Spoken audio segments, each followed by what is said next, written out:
இந்த போட்டோவை பாருங்க, இருங்க ஜூம் பண்றேன். நடுவுல இருக்கிறது நான், லெஃப்ட் சைடு கார்னர்ல இருக்கிறது நம்ம ஆளு டானி, பக்கத்துல ஜிஷ்ணு பக்கத்துல இந்த கும்பலா இருக்கிறது இவங்க வந்து திருப்பூர் பாய்ஸ். இருக்கிற எல்லாருமே வந்து என் கூட விளையாண்டு டான்ஸ் ஆனவங்க. கரெக்டா? இந்த டி ஷர்ட்டே ஒரு மாதிரி சூப்பரா இருந்துச்சா, சரி நமக்கு ஒண்ணு கேட்போம், நம்ம வச்சுக்கலாம் அப்படின்னு கமெண்ட் பண்ண போறேன்.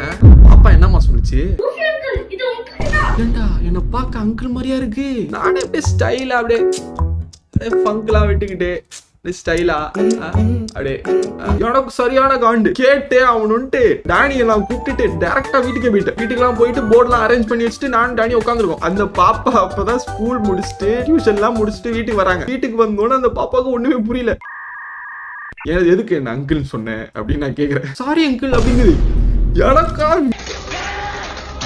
கையெல்லாம் கொடுத்து கேம் விளையாட உட்காந்துட்டோம். மூ வச்சோட அந்த பாப்பா பயந்துட்டு போல தடன்னு ஓடிட்டு ஃபேமிலி மெம்பர்ஸ் எல்லாரையும் கூப்பிட்டு வந்தோடனே விளையாடுறோம். இந்த ப்ரோ மட்டும் தான் மூ வச்சுட்டு இருந்தாரு.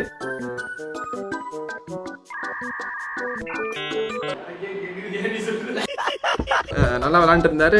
கேம் முடிஞ்சு நான் ஜெயிச்சிட்டேன். ஜெயிச்சோடனே ஆனந்த் சாரோட போர்டு எடுத்து கொடுத்தேன். அவங்க ஜாலியா அப்படியே வாங்கிட்டாங்க. டேனி மூஞ்ச மட்டும் பாருங்க அப்படியே கீட்டே இருக்கு. அவங்க அந்த டிஷர்ட் பிரிண்ட் பண்ணுவாங்கல்ல, அந்த இடத்துக்கு கூப்பிட்டு போனாங்க. ஏதோ அயன் பாக்ஸ் மாதிரி இருந்தது, அதுல டிஷர்ட் உள்ள வச்சுட்டு அமுக்கணும். நானும் உள்ள வச்சு அமுக்கிட்டேன். பிரிண்ட் ஆகிட்டு இருக்கு. 30 செகண்ட் வெயிட் பண்ணும். அந்த 30 செகண்ட்ல எனக்கு என்ன பண்றதுன்னே தெரியல. அப்படியே பாத்துட்டு இருக்கேன், என்ன பேசுறது என்ன பண்றது தெரியலையே. ஐயோ அப்படியே எல்லாரும் நிக்கிறோம் பேண்ட். அப்புறம் டைன்னு சவுண்ட் வந்துச்சு. அப்புறம் அதை ஓப்பன் பண்ணி டிஷர்ட் எடுத்தேன். சூப்பரா இருந்துச்சு. அப்புறம் ஒரு 4-5 டிஷர்ட்டை வாங்கிட்டு சாப்பாடுலாம் போட்டாங்க. அப்படியே சாப்பிட்டுட்டு ப்ரோ மட்டும் டான்ஸ் ஆடியே ஆகணும் அப்படின்னு சொல்லி அவர் ஆட வச்சு அது கியூட்டா ஒரு 2 ஸ்டெப் போட்டாரு.